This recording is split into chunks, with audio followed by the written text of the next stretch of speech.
महर्षि संदीपन ने आज्ञा दी कि कृष्ण सुदामा जाओ जंगल से लकड़ी बीन कर आओ। उतनी देर में महर्षि संदीपन जी के आश्रम में दुर्वासा मुनि आए और दुर्वासा जी ने कहा भिक्षाम देहि। महर्षि संदीपनी की पत्नी बाहर आई और बोली मुझे क्षमा कीजिएगा पर महात्मा इस समय आपको देने के लिए हमारे पास कुछ भी नहीं है। पर दुर्वासा जी ने मन ही मन सोचा कि इतना बड़ा आश्रम, इतने विद्यार्थी, कुछ न हो ऐसा कैसे हो सकता है। तो तुरंत आंख बंद करके दिव्य दृष्टि से विचार किया तो सच में महर्षि संदीपन के आश्रम में देने के लिए तिनका भी नहीं था। पर हां उसी समय उन्हें एक चने से भरी हुई पोटली दिखी जो गुरु माता ने पोटली बनाकर धरी थी कि जब कृष्ण बलराम वन में जाएंगे तब ये पोटली साथ ले जाएंगे। तो दुर्वासा जी वापस आए और बोले माता आपके मन में भेदभाव आ गया, चनों को श्राप देता हूं, जो इन्हें खाएगा वो महादरिद्र हो जाएगा।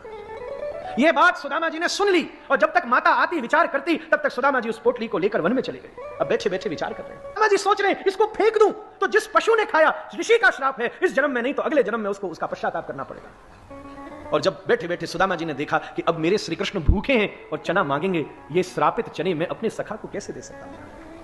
इसीलिए सुदामा जी ने चना कृष्ण को नहीं दिए और स्वयं उस ऋषि के द्वारा गुरु माता के माध्यम से मिले हुए श्रापित चनों को सुदामा जी ने स्वयं खाकर पश्चाताप किया। इसीलिए तो जब सुदामा जी द्वारिकापुरी गए, भगवान ने रोकर स्वागत किया, तेरे भाग का सौभाग्य मैंने भुगता है और मेरे भाग का दुर्भाग्य तैने भुगता है, इसलिए मैं चरण चौकी पर बैठूंगा और तू सिंहासन पर बैठा। ऐसे हमारे